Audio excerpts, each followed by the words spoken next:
Hier soir, alors que je décorais le salon avec mes enfants pour Noël, ma mother-in-law est arrivée soudainement avec un grand sourire et une boîte mystérieuse à la main. Elle avait menti à mon mari en disant que j'avais vendu la maison familiale sans lui parler, et je sentais cette injustice brûler en moi. Mais ce qu'elle ne savait pas, c'est que j'avais tout enregistré sur vidéo, et maintenant, la vérité allait enfin être révélée et remettre les choses à leur place.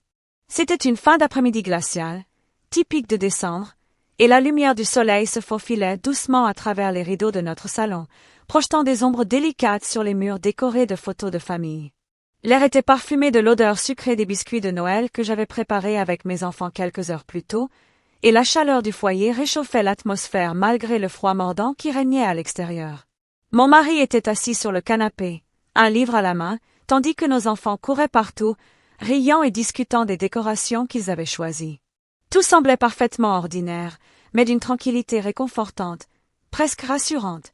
Je décidai de m'attaquer à la décoration de notre sapin, que nous avions installé dans le coin du salon, juste à côté de la grande baille vitrée qui donnait sur le jardin enneigé. Les guirlandes scintillaient doucement, reflétant la lumière chaude de nos lampes, et chaque boule de Noël semblait raconter une histoire, une boule rouge offerte par ma belle-mère il y a 10 ans, une étoile dorée que nous avions achetée pour notre premier Noël avec les enfants, et même une petite figurine de bois représentant un renne, offerte par ma fille à son école. Chacune de ces décorations portait un souvenir, une émotion, un petit fragment de notre vie familiale. Alors que je plaçais les derniers ornements, j'écoutais le rire des enfants et le bruit léger de leur excitation. Mon fils plus âgé essayait maladroitement de mettre la petite étoile en haut du sapin, tandis que ma fille cadette, concentrée, choisissait avec soin chaque petite boule qu'elle voulait accrocher. Mon mari levait parfois les yeux de son livre pour sourire à ces instants, et je me sentais profondément reconnaissante pour cette harmonie fragile mais précieuse. Ce n'était pas seulement un moment de fête, c'était un moment de vie, un instant suspendu dans le temps où tout semblait possible. Je me souviens avoir pensé que ces soirées tranquilles, simples mais remplies de joie, étaient exactement ce que signifiait Noël. Pas de grande réception, pas de cadeaux extravagants, juste la chaleur de la famille, la magie des lumières et le parfum du chocolat chaud que je préparais pour tout le monde. La maison résonnait de petits bruits, les pas rapides des enfants, le tintement des décorations, le crépitement du feu dans la cheminée, et parfois même le doux murmure de mon mari qui lisait quelques phrases à voix basse de son livre. Tout semblait parfaitement synchronisé, chaque élément ajoutant à la symphonie silencieuse de notre vie familiale. Mais derrière cette tranquillité apparente, il y avait toujours ce léger frisson d'anticipation que Noël apporte. Les enfants parlaient des cadeaux qu'ils espéraient recevoir, des histoires de lutins et de reines, et des traditions que nous avions commencé à créer ensemble depuis plusieurs années.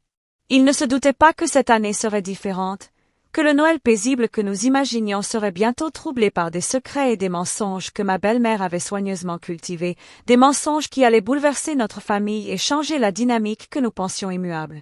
Je me souviens avoir jeté un regard sur le téléphone posé sur la table basse, me demandant si je devais l'éteindre ou laisser son petit écran lumineux rappeler les messages et notifications.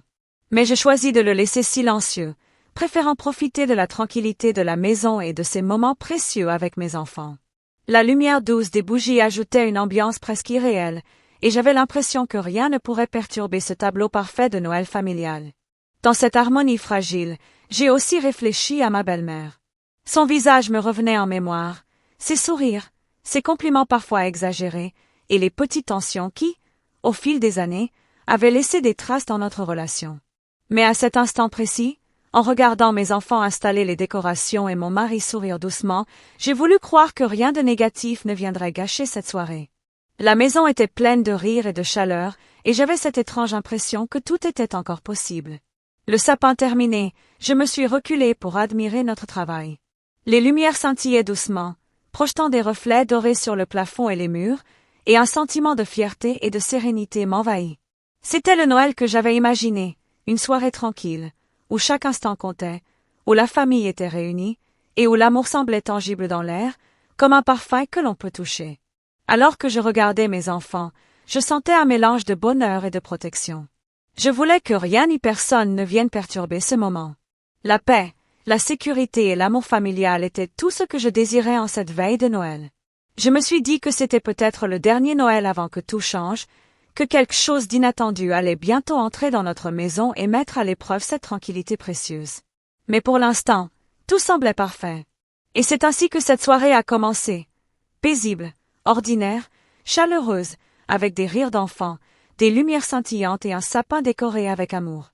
La vie semblait simple, la maison semblait protégée, et mon cœur était rempli de gratitude. C'était ce moment où l'on croit que le monde entier est en paix, avant que le destin ne décide de frapper, transformant un Noël tranquille en un souvenir indélébile, chargé de suspense, de secrets et de confrontations à venir. Alors que je terminais d'accrocher les dernières décorations sur notre sapin, un son retentit à la porte d'entrée, le tintement familier de la clochette que nous avions installée pour signaler l'arrivée des invités.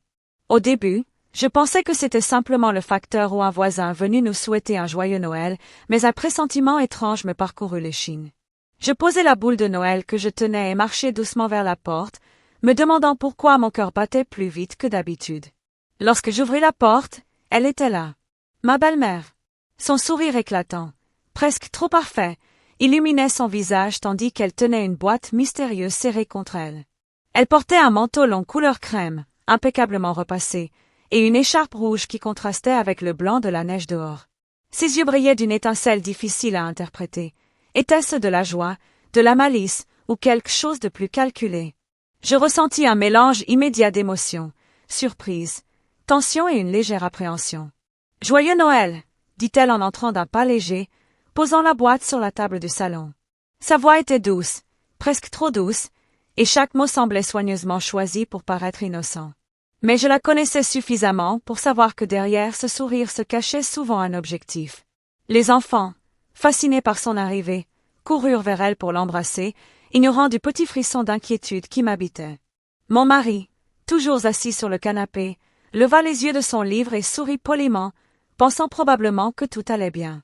Mais moi, je sentais déjà que cette visite n'était pas anodine. Elle me tendit la boîte avec un geste exagérément aimable. « J'ai quelque chose pour toi, ma chérie. » Je me suis dit que ce Noël ne serait pas complet sans un petit cadeau. Sa voix trahissait un léger tremblement, presque imperceptible, comme si elle anticipait ma réaction. Je pris la boîte avec un sourire poli, essayant de masquer la méfiance qui me montait à la gorge. Les enfants étaient déjà assis autour de moi, curieux, impatients de savoir ce que contenait ce mystérieux paquet. La tension monta lorsque je remarquai que la boîte n'était pas simplement un cadeau ordinaire. Elle était lourde, bien plus que ce que l'on pourrait attendre d'un simple présent de Noël. Le ruban rouge qui l'entourait semblait parfaitement choisi pour attirer l'attention, mais il y avait quelque chose dans la façon dont il avait été noué qui me donnait une impression étrange, presque calculée. Ma belle-mère observa mes gestes avec une attention minutieuse, comme si elle espérait lire mes émotions sur mon visage. Pendant un moment, tout sembla figé dans une bulle silencieuse. Le bruit des enfants s'était estompé, le crépitement du feu dans la cheminée paraissait plus intense, et le monde extérieur semblait avoir disparu. Je me rappelais soudainement toutes les petites tensions accumulées au fil des années avec elle, les critiques voilées, les comparaisons incessantes, les remarques subtiles qui laissaient toujours un goût amer. Mais jusqu'ici, rien n'avait jamais été aussi direct, aussi menaçant. « Alors, ma chérie, tu es prête pour Noël ?» demanda-t-elle, en essayant de paraître joviale, mais je sentis immédiatement une tension dans ses yeux, un calcul dans son sourire. Je fis un pas en arrière et posai la boîte sur la table avec précaution, essayant de ne pas montrer la nervosité qui m'envahissait. Mon instinct me criait que ce cadeau n'était pas simplement un objet, mais un outil, peut-être une tentative de manipulation ou même de provocation. Les enfants, inconscients du malaise, commencèrent à tourner autour de la boîte, chuchotant et riant. Leur innocence contrastait fortement avec le poids qui s'installait dans mon estomac. Je posai mes mains sur leurs épaules pour les recentrer, leur rappelant gentiment de ne pas ouvrir la boîte avant que tout le monde ne soit prêt. C'était une précaution instinctive, un moyen de garder le contrôle sur une situation qui, je le sentais, allait rapidement échapper à ma maîtrise. Alors que je réfléchissais, ma belle-mère s'avança vers le sapin et fit mine d'admirer les décorations, mais je remarquai chaque geste calculé, la manière dont elle effleurait les branches, le sourire poli mais légèrement condescendant, le regard furtif qu'elle lançait vers mon mari. Tout cela confirmait mes soupçons, elle n'était pas simplement venue pour partager un moment en famille. Il y avait un but derrière son arrivée, un secret, peut-être même un mensonge soigneusement préparé pour déstabiliser notre équilibre familial. Mon mari, toujours attentif mais souriant, ne semblait pas encore remarquer la tension sous-jacente. Il s'émerveillait de la décoration, échangeant quelques mots avec les enfants, inconscient du petit jeu de pouvoir qui se jouait sous ses yeux. Je me sentis soudainement seule face à ma belle-mère, consciente qu'il fallait que je reste calme, que je ne laisse rien transparaître, mais aussi prête à affronter ce qui allait venir. Puis, elle posa finalement ses yeux sur moi, et ce regard, c'était un mélange de défi et de provocation. Un instant, j'eus la certitude qu'elle cachait quelque chose de grave. Un secret qu'elle pensait pouvoir manipuler, un mensonge qu'elle croyait que personne ne découvrirait. Je pris une profonde inspiration et me préparai mentalement. Quoi qu'il arrive, je ne me laisserai pas déstabiliser. Cette soirée, qui avait commencé dans la tranquillité et la joie, allait marquer un tournant dans notre famille. La boîte resta là, au centre de la table, symbole silencieux de la tension à venir. Les enfants continuaient de rire et de s'amuser, ignorant le drame latent qui se préparait. Mon mari leva finalement les yeux vers moi, un sourire chaleureux, et je dus faire semblant de partager cette insouciance pour ne pas éveiller ses soupçons. Mais à l'intérieur, je savais que ce Noël ne serait plus jamais comme avant. Et c'est ainsi que l'arrivée inattendue de ma belle-mère a transformé notre soirée paisible en une scène chargée de suspicions, de secrets et de tensions, posant les fondations d'une confrontation qui allait révéler des vérités longtemps cachées et préparer le terrain pour la vengeance silencieuse que je comptais mener. Et, je vérifie juste, suivez-vous toujours la chaîne? Assurez-vous de ne pas manquer la suite de cette histoire. Après l'arrivée inattendue de ma belle-mère et le silence presque palpable qui s'était installé dans le salon, je sentis que le moment de vérité approchait inexorablement. Tout dans son comportement, de son sourire calculé à la manière dont elle manipulait la boîte sur la table, indiquait qu'elle avait préparé quelque chose de soigneusement planifié. J'avais toujours su qu'elle aimait contrôler les situations, jouer avec les perceptions et laisser planer des doutes, mais cette fois, j'avais un pressentiment que ces mensonges allaient toucher quelque chose de beaucoup plus personnel, quelque chose qui concernait directement notre famille et notre maison. Je m'assis lentement à la table, essayant de maintenir mon calme, pendant que les enfants, innocents et insouciants, se précipitaient autour de la belle-mère pour découvrir ce qui se trouvait dans la mystérieuse boîte. Elle les accueillait avec un sourire chaleureux, mais j'étais capable de détecter le froid sous la chaleur apparente. C'était comme si chaque geste était une pièce d'échec soigneusement placée pour m'éprouver, pour tester ma réaction et voir si j'étais prête à céder face à ces manipulations. Mon mari, toujours plongé dans son rôle d'observateur, ne semblait pas encore percevoir l'ampleur de la tension. Il riait avec les enfants, ignorant la tempête silencieuse qui se préparait. Et c'est à ce moment précis que je décidai qu'il était temps de confronter le premier mensonge. Je pris une profonde inspiration, mes doigts serrant le bord de la table, et je me tournai vers elle, décidée à ne laisser aucun détail passer inaperçu. « Pourquoi as-tu dit à mon mari que j'avais vendu la maison familiale sans lui parler ?» lançai-je, la voix tremblante d'émotion, mais ferme. L'air sembla se figer dans le salon. Les enfants se tournèrent vers nous, intrigués par la tension soudaine. Mon mari leva la tête, surpris, cherchant à comprendre ce qui se passait, tandis que ma belle-mère resta immobile un instant, comme si elle n'avait pas anticipé une confrontation directe. Elle balbutia. « Ce n'était qu'un petit mensonge pour Noël. » Sa voix tremblait légèrement, et ses yeux évitaient les miens, cherchant une échappatoire. Mais il y avait quelque chose de plus profond dans ce mensonge, une tentative de me faire passer pour celle qui était coupable, de semer le doute et de détourner l'attention de ses véritables intentions. Chaque mot qu'elle prononçait semblait mesquin, calculé pour manipuler l'image que mon mari avait de moi, pour me peindre comme imprudente ou irresponsable. Je pris un moment pour observer ses gestes, ses yeux, la manière dont elle essayait de paraître innocente. Tout cela me rappelait les petites manipulations qu'elle avait toujours exercées dans le passé, les insinuations subtiles lors de nos réunions familiales, les commentaires voilés qui faisaient toujours douter de moi. Mais cette fois, j'étais prête.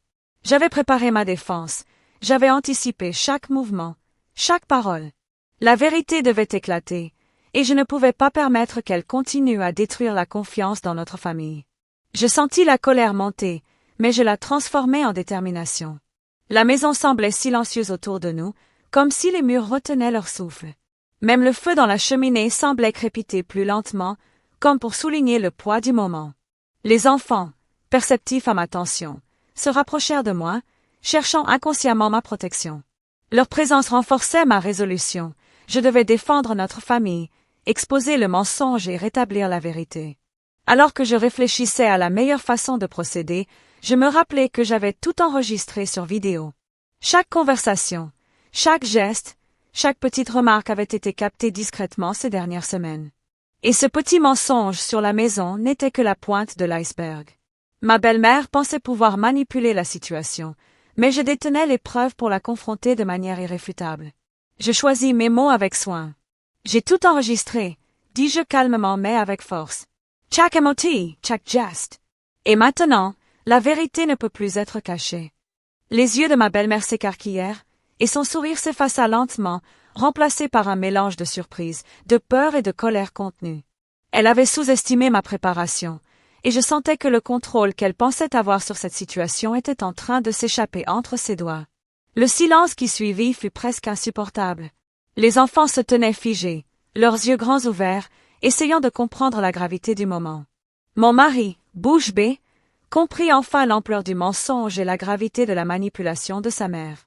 La tension dans la pièce était palpable, chaque respiration semblant peser une tonne, chaque battement de cœur résonnant comme un écho du drame familial qui se jouait devant nous. C'était un instant de vérité pure, la confrontation directe avec le premier mensonge. La maison, qui quelques minutes auparavant vibrait de rires et de chants de Noël, était devenue le théâtre d'une scène intense où les secrets et les mensonges se révélaient au grand jour. Je ressentais une étrange satisfaction mêlée de douleur, satisfaction de tenir enfin le pouvoir de la vérité entre mes mains, et douleur de constater à quel point les manipulations de ma belle-mère avaient pu affecter ma famille. Puis, lentement, la belle-mère recula, comme si elle prenait conscience que son petit mensonge n'était plus un simple jeu, mais un catalyseur pour une confrontation bien plus vaste.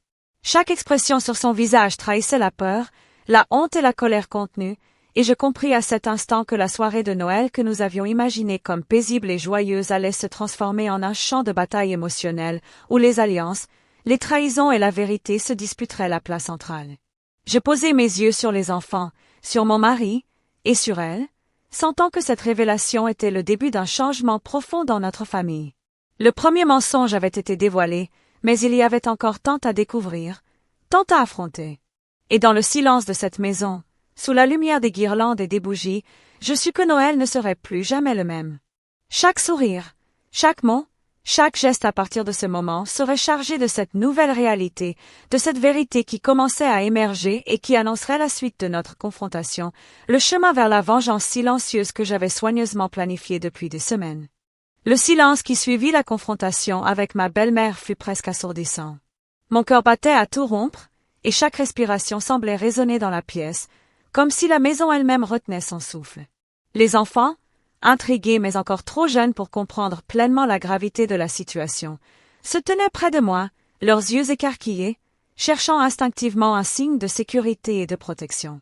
C'est à ce moment précis que le choc de la belle-fille se fit sentir dans toute son intensité.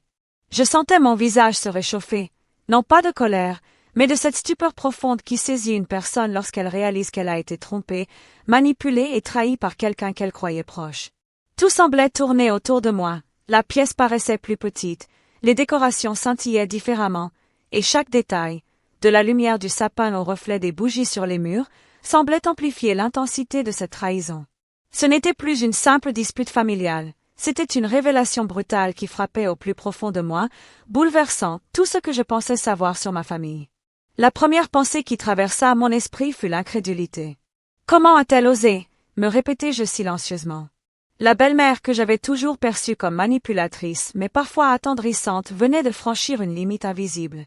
Le mensonge concernant la vente de la maison familiale, cette idée que j'avais été présentée comme irresponsable ou malhonnête, se révélait être une tentative délibérée de semer la discorde dans notre mariage et dans ma relation avec mes enfants.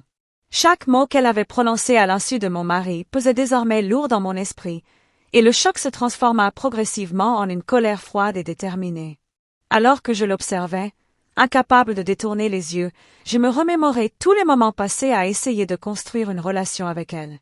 Les dîners de famille où chaque remarque semblait minée d'intentions cachées, les compliments parfois exagérés qui semblaient toujours venir avec une condition implicite, et cette tension constante sous-jacente qui m'empêchait de me sentir pleinement acceptée. Tout prenait désormais un sens nouveau. Chaque micro-incident devenait une pièce d'un puzzle cruel que ma belle-mère avait patiemment construit pour me déstabiliser et créer une fausse impression de supériorité et de contrôle. Mon esprit, en proie à ce mélange de douleur et de stupéfaction, commença à analyser chaque détail de la situation. La façon dont elle avait souri en entrant, la boîte mystérieuse qu'elle avait posée sur la table, le choix de ses mots et de ses intonations, tout cela prenait un nouveau poids à la lumière du mensonge révélé. Le choc de la belle-fille n'était pas seulement émotionnel, il était intellectuel. Je devais comprendre ses motivations, prévoir ses mouvements et décider comment réagir sans perdre le contrôle de la situation. Les enfants, sensibles à mon état, s'approchèrent de moi, cherchant réconfort. Je posai mes mains sur leurs épaules, respirant profondément pour ne pas montrer la panique et la douleur intérieure. Je devais rester forte pour eux, car dans ce moment de trahison, mon rôle de mère et de protectrice devenait primordial. Le choc n'était pas seulement une émotion personnelle, il s'étendait sur toute ma famille, menaçant l'équilibre fragile que nous avions construit au fil des années. Je me rappelais alors que la belle-mère avait souvent utilisé les fêtes de Noël comme un terrain pour ses manipulations, des compliments calculés, des cadeaux soigneusement choisis pour faire passer un message, et des paroles à double sens qui semaient la confusion. Cette fois, cependant, son mensonge était beaucoup plus direct, beaucoup plus cruel. Elle avait essayé de déformer la réalité aux yeux de mon mari et de nous faire douter de notre propre intégrité. Et je compris alors que ce Noël, qui avait commencé dans la joie et l'innocence, allait devenir un moment pivot dans notre histoire familiale, un moment où la vérité allait se mesurer à la manipulation. Je sentis un frisson parcourir ma colonne vertébrale lorsque je réalisai l'ampleur de ce que je venais de découvrir. La douleur de la trahison se mêlait à une colère sourde, mais aussi à une résolution naissante. Je ne pouvais pas laisser ce mensonge détruire ma famille. Le choc de la belle-fille n'était pas seulement émotionnel, il était le déclencheur d'une transformation intérieure, une prise de conscience que je devais agir avec intelligence, patience et détermination pour protéger mon mariage, mes enfants et ma dignité. Chaque détail de ce moment semblait gravé dans ma mémoire, le bruit léger du feu dans la cheminée, les éclats de lumière des décorations sur le sapin, le silence inattendu qui pesait dans la pièce, et le regard de ma belle-mère, oscillant entre surprise, calcul et légère panique. Je réalisai qu'elle n'avait jamais prévu que je puisse réagir avec autant de lucidité et de contrôle, qu'elle n'avait pas anticipé que je puisse percevoir ses intentions cachées et préparer ma propre stratégie pour révéler la vérité. Alors que je me concentrais, une étrange clarté m'envahit, malgré la douleur, le choc et la trahison, je sentais un pouvoir silencieux croître en moi. Je n'étais plus seulement la victime d'un mensonge, j'étais prête à retourner cette situation, à utiliser la vérité comme une arme pour restaurer la justice et protéger ma famille. La belle-mère avait initié le mensonge, mais le choc de la belle-fille allait devenir le début d'un plan plus grand, d'une vengeance réfléchie et silencieuse qui allait révéler toute la vérité à Noël. Mon regard se fixa sur la boîte mystérieuse qu'elle avait posée sur la table. C'était devenu le symbole de sa manipulation et de son mensonge, et je savais que chaque geste, chaque parole à venir serait chargée de la tension accumulée. Les enfants, encore innocents, ne comprenaient pas pleinement, mais je sentais qu'ils percevaient l'ampleur de ce moment. Mon mari, désormais conscient, me regardait avec une perplexité mêlée de confiance renaissante, et je compris que le choc de la belle-fille n'était pas seulement un instant de douleur, il était le catalyseur d'une série de révélations qui allaient transformer notre famille et exposer la véritable nature de ma belle-mère. Et c'est ainsi que ce moment, ce choc intense et bouleversant, transforma ma perception de la situation. La maison, qui avait commencé la soirée avec des rires et des chants, était désormais chargée de tensions, de secrets révélés et de possibilités de confrontation. Chaque respiration, chaque regard et chaque silence était désormais porteur d'une vérité qui ne pouvait plus être niée. Le choc de la belle-fille avait ouvert la voie à la justice, à la vengeance silencieuse et à la révélation des mensonges cachés depuis trop longtemps. Le moment tant redouté était arrivé. Après le choc initial de ma belle-fille, la tension dans le salon avait atteint son paroxysme. Tout le monde était figé, comme si l'air lui-même pesait sur nos épaules.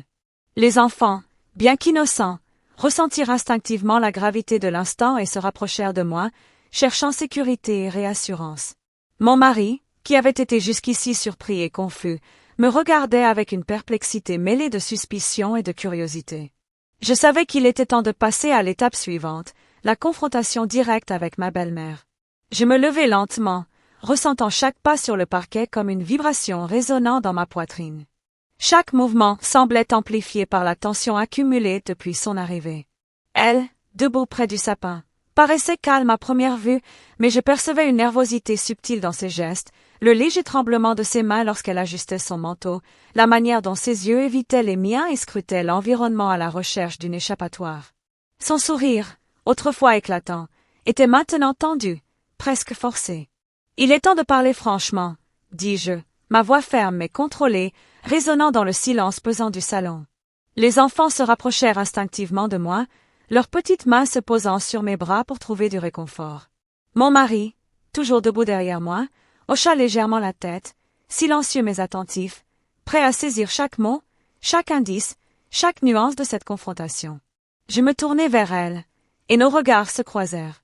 Ce fut un instant intense, chargé de toutes les années de tensions accumulées, de petites frustrations, de commentaires voilés et de critiques déguisées en conseils. Je sentis mon cœur battre fort, mais je respirai profondément, conscient que mon calme apparent serait ma plus grande arme. Chaque mot que j'allais prononcer devait être précis, mesuré, sans laisser de place à l'interprétation. « Pourquoi as-tu menti à mon mari en disant que j'avais vendu la maison familiale sans en parler ?» demandai-je d'une voix claire et déterminée. La belle-mère recula légèrement, surprise par la directivité de ma question. Son sourire s'effaça presque instantanément, remplacé par un mélange de gêne, de colère contenue et de panique subtile. Elle ouvrit la bouche, mais aucun mot ne sortit immédiatement. Je pouvais presque sentir la peur derrière sa façade polie. Je continuai, consciente que chaque silence, chaque geste comptait, chaque mot que tu as prononcé pour me discréditer, chaque mensonge que tu as semé pour créer la confusion et la méfiance. Tout est documenté. Je fis un geste subtil de la main, rappelant la présence du téléphone qui avait enregistré ses paroles et actions. Le choc dans ses yeux fut immédiat. Elle réalisa que ses manipulations avaient été surveillées, analysées, et désormais exposées à la lumière de la vérité. Les enfants, bien que trop jeunes pour comprendre les subtilités, semblaient sentir la gravité de la situation. Leurs yeux grands ouverts et leur respiration légère amplifiaient l'intensité dramatique. Mon mari, lui, était maintenant pleinement conscient de l'ampleur de la situation. Ses yeux parcouraient la scène, de moi à sa mère, et il semblait mesurer pour la première fois combien la confiance avait été trahie. « Tu as cru que je ne le découvrirais jamais », ajoutai-je, calmement mais avec une intensité glaciale. Mais chaque geste, chaque mot, chaque mensonge a été enregistré. Et maintenant, tout le monde saura la vérité. Le silence qui suivit était presque insoutenable. Le feu dans la cheminée crépitait doucement, mais ces crépitements semblaient résonner dans chaque coin de la pièce, accentuant le poids de la confrontation. Je remarquai la tension dans les épaules de ma belle-mère, la manière dont ses doigts s'entremêlaient nerveusement. Elle cherchait un moyen de se défendre, mais je voyais clairement que ses options étaient limitées. Chaque mensonge avait été documenté, chaque tentative de manipulation exposée, et je détenais désormais le pouvoir de rétablir la justice et de protéger ma famille. Tu pensais pouvoir manipuler nos vies à ta guise, créer des doutes, semer la méfiance dans notre mariage. Mais tu t'es trompé, dis-je, ma voix ferme résonnant dans le salon. Les enfants écoutaient attentivement, absorbant chaque mot, sans totalement comprendre mais sentant que quelque chose d'important se déroulait. Mon mari, toujours à mes côtés, posa une main sur mon épaule en signe de soutien silencieux. À ce moment précis, la beauté de la confrontation directe résidait dans sa simplicité. Pas de cris, pas d'accusations inutiles, seulement la vérité exposée avec calme et précision. Chaque mot prononcé pesait lourd, chaque regard échangé exprimait des années de frustration, de douleur et de trahison. La confrontation n'était pas seulement une réclamation de justice, c'était une démonstration de contrôle, de force intérieure et de résilience. Je poursuivis, sans me laisser distraire par ces tentatives de justification ou de détournement. Le mensonge que tu as créé ne pourra plus nuire à notre famille. Ce Noël ne sera pas celui que tu pensais manipuler, il sera celui de la vérité et de la justice. Les yeux de ma belle-mère s'embuèrent légèrement, mais je vis aussi une colère contenue, presque animale, prête à éclater. Elle avait sous-estimé ma préparation, ma vigilance et ma détermination à protéger ma famille. Les enfants restaient silencieux, fascinés par la tension et la gravité du moment, tandis que mon mari et moi échangeâmes un regard discret mais chargé de compréhension mutuelle. La confrontation directe avait transformé notre salon en un théâtre où chaque geste, chaque mot, chaque silence avait un poids monumental. C'était une victoire de la vérité sur la manipulation, un moment où la justice et la résilience prenaient le dessus sur les mensonges et les tentatives de division. Je sentis un mélange de satisfaction et de soulagement m'envahir, le pouvoir du mensonge avait été neutralisé, la famille restait unie, et la belle-mère devait maintenant faire face aux conséquences de ses actions. Ce Noël, qui avait commencé dans la joie et la sérénité, se transformait en une leçon inoubliable sur la force de la vérité et la puissance de la confrontation directe face à l'injustice et à la trahison. Et c'est ainsi que, dans le silence du salon illuminé par les lumières du sapin et le crépitement du feu, la confrontation directe marqua un tournant décisif, la vérité avait été révélée, le mensonge démasqué, et la famille renforcée par l'épreuve venait de franchir un pas de plus vers la justice et la réconciliation. Après la confrontation directe avec ma belle-mère, un silence inhabituel s'installa dans la maison. Ce silence n'était pas vide, il était chargé de tension, de réflexion et d'une gravité nouvelle.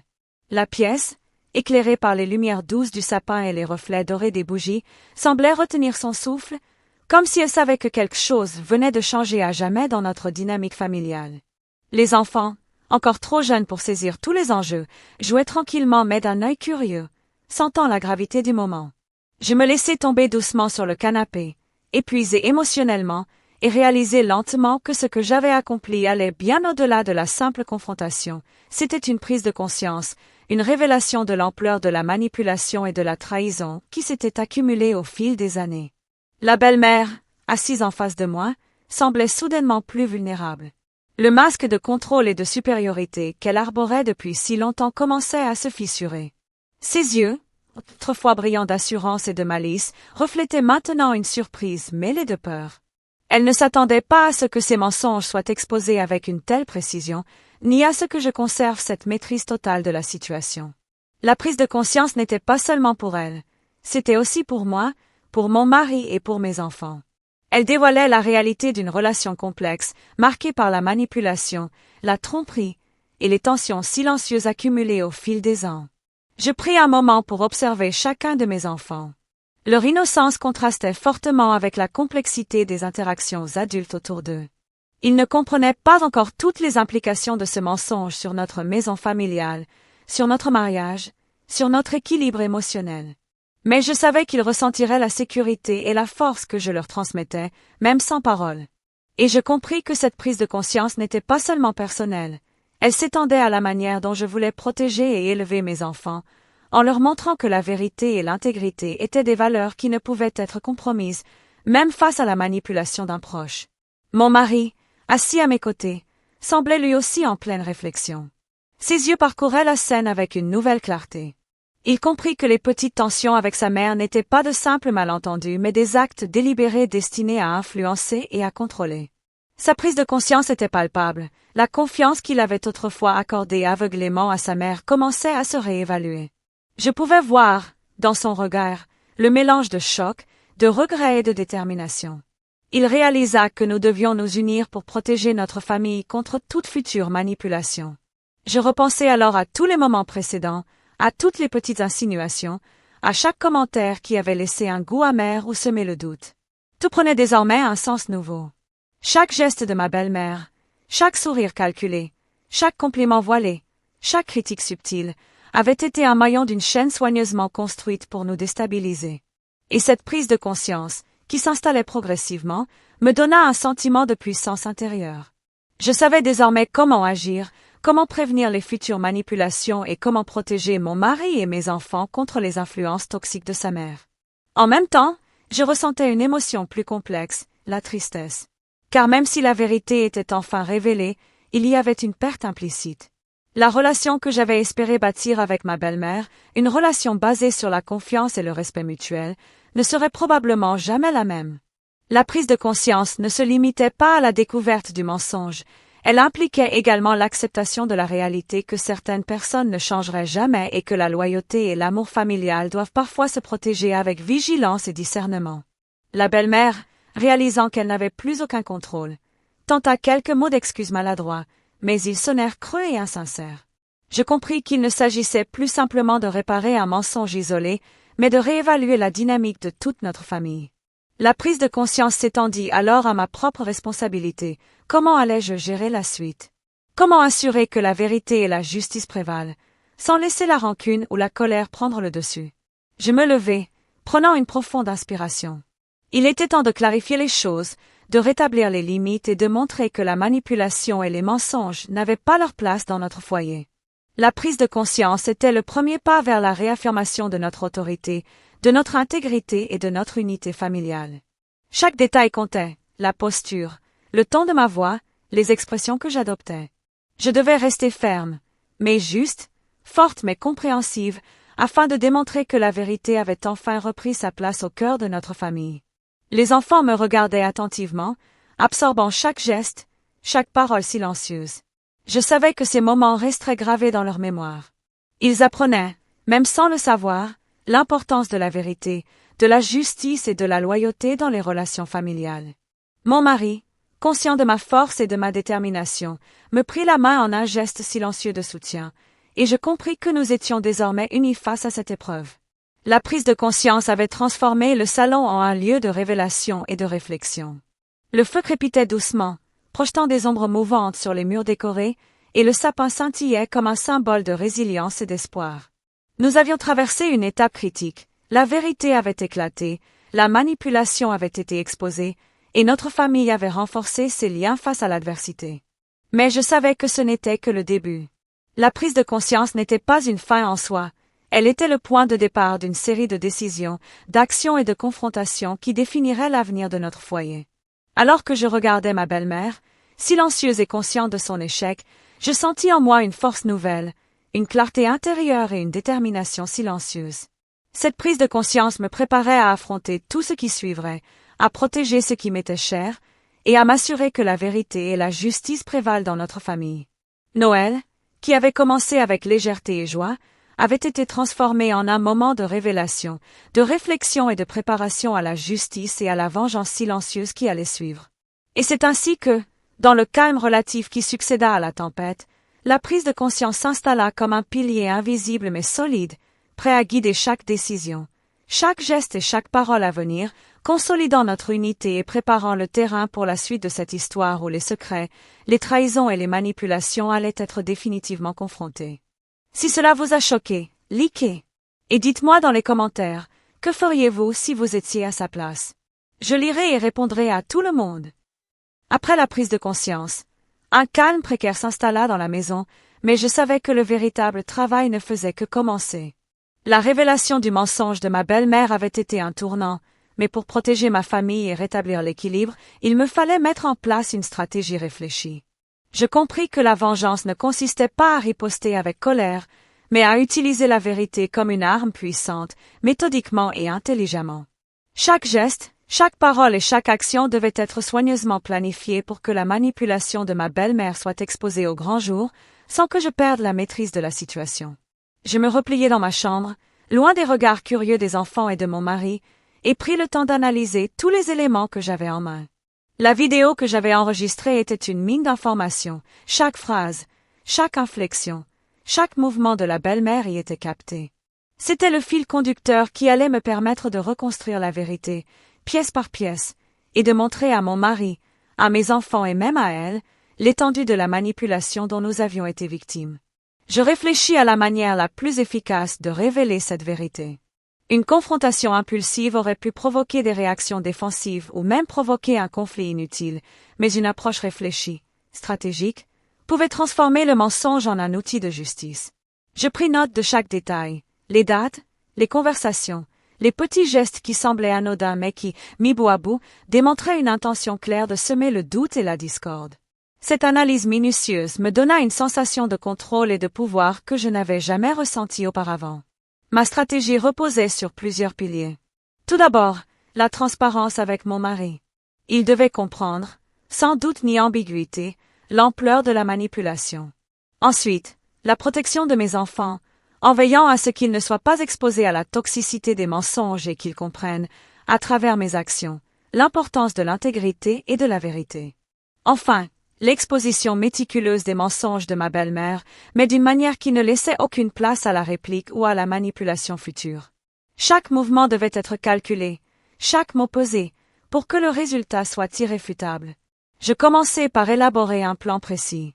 Le premier point consistait à réunir toutes les preuves de manière organisée, vidéos, messages, notes prises lors des discussions, Tout ce qui pouvait montrer clairement la séquence d'événements et démontrer l'intention derrière chaque mensonge. Ensuite, il fallait choisir le moment idéal pour dévoiler ses preuves, un moment où la tension émotionnelle serait maximale mais où chacun pourrait voir clairement la vérité. Noël, avec sa dimension symbolique et émotionnelle, était parfait. L'atmosphère festive, l'attention de la famille rassemblée et la présence de tous créaient un contexte où la révélation aurait un impact fort et mémorable. Je pris également en compte les réactions possibles de ma belle-mère. Elle pouvait tenter de nier, de détourner la conversation ou même de créer un conflit. Ma stratégie incluait donc des réponses préétablies, des preuves solides et des gestes calmes et déterminés pour montrer qu'aucune manipulation ne serait tolérée. Je devais rester maître de mes émotions, car toute perte de contrôle pourrait diminuer l'impact de la vérité que j'étais sur le point de révéler. Alors que je planifiais chaque étape, je ressentis un mélange intense d'émotions, satisfaction, anticipation, mais aussi une pointe d'angoisse. La responsabilité était immense, car il ne s'agissait pas seulement de prouver un mensonge, il s'agissait de protéger l'intégrité de ma famille, de restaurer la confiance et de montrer que la justice pouvait l'emporter sur la manipulation. Chaque détail devait être parfait, chaque action exécutée avec précision. Je passais ensuite à la préparation mentale. Face à la manipulation, il était facile de se laisser envahir par la colère ou la frustration. Ma stratégie impliquait de transformer ces émotions en force calme et déterminée. Je m'entraînais à parler avec assurance, à regarder ma belle-mère droit dans les yeux sans hésitation, et à maintenir une posture qui communiquait à la fois fermeté et sérénité. Le contrôle de soi était essentiel pour que la vérité, lorsqu'elle serait révélée, ait tout son poids et son impact. Je pris également soin de préparer mon mari et mes enfants, de manière subtile. Sans entrer dans tous les détails, je leur fis comprendre que certaines vérités allaient être révélées et qu'il était important de rester calme et attentif. Je voulais que chacun ressente le pouvoir de la vérité et comprenne que la manipulation n'avait plus de place dans notre maison. Les enfants, même jeunes, pouvaient percevoir la gravité de la situation, et leur soutien silencieux renforçait ma détermination. Un autre aspect de ma stratégie consistait à créer un environnement favorable. Je décidai que la révélation se ferait dans le salon, près du sapin décoré, avec les lumières tamisées et le feu crépitant. L'atmosphère festive contrastait avec la gravité de la situation, renforçant l'effet dramatique de la vérité révélée. Chaque détail, de la position des meubles à la lumière projetée sur le visage de ma belle-mère, était calculé pour maximiser l'impact émotionnel et visuel de la révélation. Enfin, ma stratégie incluait la patience. La vérité devait être révélée au moment précis où elle aurait le plus de poids. Toute précipitation aurait pu réduire l'effet et permettre à ma belle-mère de tenter de manipuler à nouveau. Je devais attendre, observer, mesurer et agir avec une précision chirurgicale. Cette patience transformait chaque minute d'attente en anticipation calculée, renforçant ma confiance en ma capacité à exposer le mensonge avec éclat. Alors que je mettais en place les derniers détails de ma stratégie, je sentis un sentiment de pouvoir et de clarté m'envahir. Je savais que la vérité allait être mon alliée la plus forte, et que chaque geste que je ferais serait chargé de justice et de résolution. La belle-mère, malgré son sourire calculé et sa confiance apparente, allait bientôt découvrir que ces manipulations ne pouvaient plus tenir face à une détermination guidée par l'amour familial, la justice et la vérité. Cette stratégie de la vérité ne consistait pas seulement à démasquer un mensonge, elle était un plan complexe pour restaurer l'ordre, protéger l'intégrité de ma famille et montrer que la justice peut triompher même face aux manipulations les plus subtiles. Chaque détail, chaque mouvement et chaque parole avait été préparé pour que, lorsque le moment viendrait, la vérité éclate avec une force irréfutable, transformant ce Noël en un moment mémorable où la loyauté et la justice prenaient enfin le dessus sur la trahison et la manipulation. Et c'est ainsi que, dans le calme apparent de la maison décorée pour Noël, la stratégie de la vérité se mit en place, prête à être exécutée avec précision et patience, annonçant la prochaine étape où le mensonge de ma belle-mère serait exposé et où la justice familiale prendrait enfin sa place. Les jours précédant Noël étaient remplis d'une atmosphère inhabituelle, presque électrisante, où chaque geste et chaque mot semblaient porteurs d'une signification cachée. La maison, d'ordinaire paisible et chaleureuse, avait pris une dimension presque théâtrale. Les lumières du sapin projetaient des reflets colorés sur les murs, mais ces éclats joyeux contrastaient avec la tension palpable qui flottait dans l'air. Les enfants, innocents et joyeux, s'agitaient dans le salon en préparant les décorations, inconscient que derrière les rires se tramaient des intrigues complexes et des révélations à venir. Chaque cloche de Noël semblait résonner plus fort, chaque rire d'enfant était teinté d'une innocence fragile face à la gravité des événements adultes qui se préparaient. Je sentais la tension monter en moi à chaque instant. Mon mari, conscient des manigances de sa mère, observait attentivement la moindre interaction, la moindre phrase, comme pour anticiper ses mouvements. Je le voyais serrer légèrement les mâchoires, réfléchir à ce qu'il devait dire ou faire pour soutenir notre famille, tout en maintenant la paix apparente. Les repas étaient silencieux, ponctués de discussions légères qui masquaient à peine le poids de la vérité imminente. Chaque regard échangé avec mon mari était une communication silencieuse, un signal que nous étions prêts à agir lorsque le moment serait venu, unis dans notre résolution et notre détermination. Ma belle-mère, elle, semblait incertaine mais feignait une sérénité trompeuse. Ses sourires, parfois trop larges ou légèrement forcés, trahissaient une nervosité qu'elle s'efforçait de dissimuler. Je remarquai la manière dont elle ajustait constamment ses vêtements, comme pour se rassurer ou contrôler son apparence. Chaque geste, chaque tic révélait son inquiétude intérieure, même si elle essayait de projeter une image de confiance et de supériorité. La tension montait à mesure que je comprenais qu'elle pressentait que ses mensonges allaient être dévoilés et que sa position de contrôle dans la famille était désormais compromise. Je passais en revue mentalement ma stratégie de vérité. Chaque détail devait être parfaitement exécuté, le moment exact pour révéler la vidéo, la manière dont je formulerais chaque phrase, la façon de capturer l'attention de chacun sans provoquer de confrontation inutile mais avec un impact maximal. La préparation mentale était essentielle. Je devais rester calme, concentré, déterminé, pour que la tension qui montait autour de nous devienne le catalyseur d'une révélation spectaculaire et mémorable. Les enfants continuaient de jouer, innocemment fascinés par les lumières scintillantes et les décorations festives, ignorant la gravité de la situation.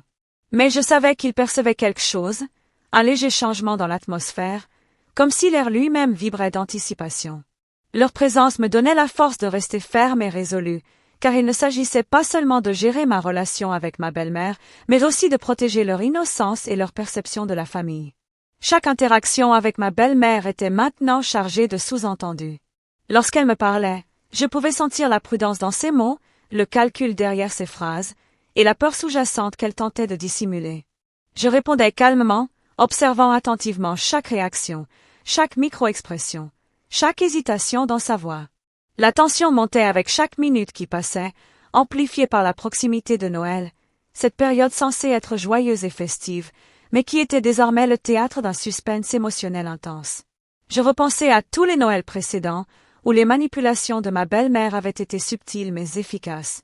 Les cadeaux choisis avec soin pour provoquer de la jalousie, les compliments qui semblaient innocents mais portaient un double sens, les discussions familiales où elle glissait des insinuations pour semer la discorde. Tout cela prenait un nouveau sens dans la lumière de la vérité que j'étais prête à révéler. Cette année, je ne serais plus la victime silencieuse, je serais l'architecte de la justice et de la révélation, utilisant Noël comme cadre pour exposer ses mensonges et restaurer l'équilibre dans notre famille. Je passais en revue les détails logistiques pour la grande révélation, la position des caméras, la manière dont je présenterais la vidéo, le timing parfait pour capter l'attention de tous, et la façon dont je pourrais maintenir le contrôle émotionnel de la situation. Chaque élément devait être orchestré avec précision, car un faux pas pourrait compromettre l'impact de la vérité et permettre à ma belle-mère de tenter de retourner la situation en sa faveur. La tension montait à mesure que je finalisais ces préparatifs, chaque décision amplifiant l'anticipation et l'importance de ce moment crucial. La nuit tombait, et les lumières de Noël dansaient sur les murs, projetant des ombres mouvantes et accentuant l'atmosphère dramatique. Je sentis mon cœur battre plus vite à l'idée que tout allait se jouer dans quelques heures. Chaque son, chaque mouvement, chaque silence était amplifié par la tension croissante. Même le feu dans la cheminée semblait crépiter avec plus d'intensité, comme s'il participait à l'attente de ce moment décisif. Mon mari s'approcha de moi et posa doucement sa main sur mon épaule. Nous échangions un regard chargé de compréhension et de détermination silencieuse. Nous savions que la tension qui montait n'était pas un obstacle, mais un outil, un signal que le moment de vérité était imminent. La patience et la préparation mentale seraient nos alliés, et la tension elle-même allait contribuer à rendre la révélation encore plus frappante et irréfutable. Pendant ce temps, ma belle-mère continuait à feindre la légèreté et la joie, mais je percevais chaque micro-signe de stress et de peur. Elle savait, instinctivement, que ses mensonges étaient sur le point d'être dévoilés et que sa position de contrôle sur notre famille était en train de s'effondrer. La tension montait dans la maison comme un fil invisible mais tangible, tissant un suspense émotionnel qui capturait l'attention de chacun, même de manière subconsciente. Je pris une profonde inspiration, consciente que chaque seconde de cette attente contribuait à renforcer l'impact final. La tension montait, mais elle ne devait pas devenir paralysante, elle devait être canalisée en force, en détermination et en clarté pour le moment où la vérité éclaterait. Je visualisais chaque étape, chaque réaction, et je me préparais à agir avec calme, précision et assurance. Et c'est ainsi que, à quelques heures de Noël, la tension monta à son paroxysme dans notre maison décorée et scintillante. Chaque regard, chaque geste, chaque silence semblait chargé de signification. Les enfants jouaient innocemment, mon mari observait attentivement, et ma belle-mère se tenait, apparemment calme mais intérieurement consciente du piège qui se refermait. La tension montait avant Noël, annonçant que le moment de révélation, de justice et de vérité approchait, prêt à transformer à jamais notre famille et à exposer les mensonges cachés depuis trop longtemps. Alors que la tension montait dans la maison à quelques jours de Noël, un moment crucial se dessinait en silence, la complicité profonde avec mon mari. Cette relation, née d'années de partage et d'épreuves traversées ensemble, allait devenir l'alliée la plus puissante dans notre plan pour exposer les mensonges de ma belle-mère. Depuis l'arrivée soudaine de ces accusations et de ces manipulations, nous avions tissé un réseau silencieux de communication, fait de regards, de gestes et de signes subtils, qui ne laissait aucune place à l'erreur ni à la confusion. Chaque instant passé ensemble renforçait notre compréhension mutuelle et notre capacité à agir en parfaite synchronisation, unis par la confiance et l'amour familial. Nous nous retrouvions souvent dans la cuisine ou dans un coin du salon, loin des yeux de ma belle-mère et des enfants, pour échanger des plans et des stratégies. Ces moments, simples en apparence, étaient pourtant d'une intensité émotionnelle immense. Nous parlions à voix basse, presque en chuchotant, mais chaque mot résonnait avec la certitude que notre complicité allait devenir le pivot de la vérité. Je voyais dans ses yeux la même détermination et la même colère contenue que je ressentais moi-même. Ensemble, nous analysions chaque détail des mensonges qu'elle avait semés, chaque nuance dans ses phrases, chaque inflexion dans sa voix, afin de prévoir ses réactions et préparer nos réponses avec précision. La complicité avec mon mari ne se limitait pas aux stratégies.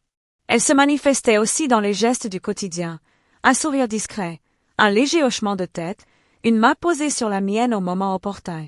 Ces signes silencieux nous rappelaient que nous étions sur la même longueur d'onde, prêts à protéger notre famille et à rétablir la justice, tout en préservant notre calme et notre dignité. Chaque geste, même minime, était chargé d'un sens profond. Nous savions que nous devions être synchronisés pour que la vérité éclate de manière irréfutable. Je me souvenais des Noëls précédents, où la manipulation de ma belle-mère avait provoqué des tensions subtiles entre nous, des malentendus qui s'étaient installés sous forme de petites fissures. Mais cette fois-ci, notre complicité était devenue une force tangible, un bouclier contre les mensonges et les intrigues. Nous avions appris à anticiper ces mouvements, à interpréter ses intentions, et à agir ensemble sans jamais perdre notre calme.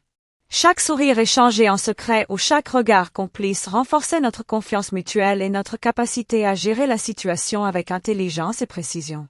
Nous avions également décidé de protéger nos enfants de cette tension, tout en les préparant subtilement à comprendre l'importance de la vérité. Les conversations en présence des enfants étaient calibrées pour ne pas les effrayer, mais pour leur montrer que l'unité et la complicité entre nous étaient essentielles. Je voyais la curiosité dans leurs yeux, la façon dont ils tentaient de déchiffrer les signes subtils de nos échanges. Cette complicité avec mon mari devenait ainsi une leçon silencieuse pour eux, l'importance de la confiance, de la communication et de l'unité face aux défis familiaux. Les jours précédant Noël, chaque interaction avec ma belle-mère renforçait notre complicité. Lorsque nous nous retrouvions seuls, nous analysions ses phrases, ses gestes, ses regards, et nous ajustions nos plans pour la prochaine confrontation. Chaque détail comptait, la manière dont elle plaçait ses mains, la tonalité de sa voix, les mots choisis pour semer le doute. Nous savions qu'en combinant notre compréhension mutuelle et nos observations méticuleuses, nous pouvions anticiper chaque mouvement et transformer la manipulation en un terrain où la vérité triompherait. Cette complicité se manifestait également dans la façon dont nous préparions notre maison pour Noël. Chaque décoration, chaque position du mobilier, chaque lumière était réfléchie pour créer un environnement propice à la révélation. Nous savions que le cadre visuel et émotionnel renforcerait l'impact de la vérité lorsque le moment viendrait. Les enfants participaient innocemment à ces préparatifs, inconscients que chaque détail était choisi avec soin pour maximiser la force dramatique de l'exposition à venir. Je me rappelais un soir précis, alors que nous vérifions ensemble les enregistrements vidéo que j'avais réalisés, que je sentais un lien profond et indestructible entre nous. Mon mari posait sa main sur la mienne, et dans ce simple geste, je lisais un message clair. Nous sommes unis, rien ni personne ne pourra nous séparer, et la vérité prévaudra. Ce moment de complicité silencieuse renforça ma détermination. Je savais que je n'étais pas seule, que chaque action, chaque mot et chaque décision seraient soutenus par l'unité que nous avions construite au fil des années. Le soir précédant Noël, alors que la maison était illuminée et que l'odeur des biscuits et du chocolat chaud emplissait les pièces, notre complicité atteint son apogée. Nous savions que le lendemain, le moment de la révélation serait là, et que chaque geste que nous ferions ensemble compterait. Les enfants dormaient, inconscients des tempêtes émotionnelles qui se préparaient, tandis que nous échangions un dernier regard complice, symbole de notre force et de notre détermination. Je sentais que cette complicité allait transformer la manière dont nous aborderions la confrontation finale. Plus qu'une simple union face au mensonge, elle était devenue le fondement d'une stratégie implacable où la vérité et la justice prévaudraient. Mon mari et moi formions désormais une entité solide et invisible pour ma belle-mère, une alliance silencieuse mais puissante, capable de déjouer toutes ces manipulations et de rétablir l'équilibre familial. Et c'est ainsi que, à la veille de Noël, notre complicité avec mon mari devint le cœur battant de notre plan, une force invisible mais indestructible, prête à guider chaque action et chaque parole, garantissant que la vérité triompherait et que la justice s'imposerait face aux mensonges et aux manipulations de ma belle-mère. Cette union silencieuse, cette compréhension mutuelle, était la clé de tout ce qui allait suivre, préparant le terrain pour la confrontation décisive où les masques tomberaient et où la famille trouverait enfin son équilibre. Le grand jour de Noël arriva enfin, enveloppé d'une atmosphère à la fois festive et chargée de tension. Dès le matin, la maison vibrait d'une énergie particulière. Les enfants couraient dans le salon, émerveillés par les décorations, les guirlandes scintillantes et le sapin illuminé qui trônait majestueusement au centre de la pièce. L'odeur des biscuits fraîchement cuits et du chocolat chaud embaumait chaque recoin, créant un contraste saisissant avec le poids invisible de l'anticipation qui flottait dans l'air. Chaque bruit, chaque rire enfantin semblait amplifier la gravité de ce jour, comme si l'univers lui-même attendait que la vérité éclate. Je me levai tôt ce matin-là, déterminé à rester calme et concentré. Chaque détail devait être parfait, les enregistrements vidéo disposés correctement, la mise en scène de la pièce optimisée pour la révélation, et mon apparence soigneusement préparée pour inspirer respect et autorité. Ma belle-mère, quant à elle, se mouvait dans la maison avec un sourire maîtrisé, tentant de projeter la sérénité et la joie typiques des fêtes de Noël, mais je voyais à travers chaque mouvement calculé le signe d'une nervosité grandissante. Elle ne savait pas encore que la vérité allait être exposée, et que toutes ces manipulations seraient dévoilées devant ceux qu'elle croyait pouvoir contrôler. Mon mari et moi avions répété silencieusement notre plan à plusieurs reprises. Nous avions échangé des regards complices, des signes subtils, et chaque geste était synchronisé avec l'autre. Cette complicité, forgée au fil des semaines précédentes, était notre arme la plus puissante. Nous savions exactement quand agir, quoi dire et comment maintenir le contrôle, même si ma belle-mère tentait de détourner l'attention ou de semer la confusion. La patience et la précision étaient cruciales, le moindre faux pas aurait pu compromettre toute la révélation. Vers midi, la tension atteignit son apogée. Les enfants étaient excités, impatients de découvrir leurs cadeaux, inconscients de la tempête émotionnelle qui se préparait.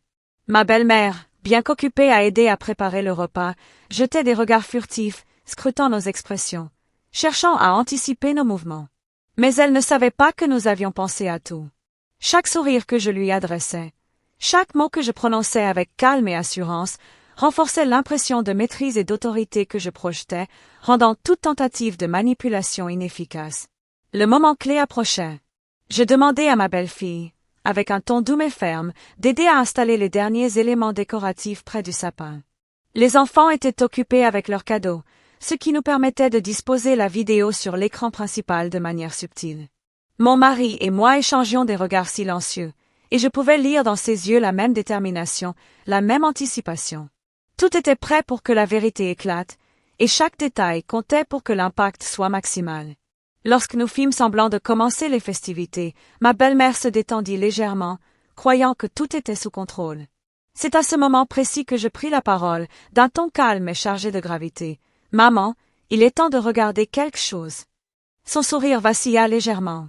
Elle ne s'attendait pas à ce que ce simple appel transforme Noël en un moment de confrontation et de vérité absolue.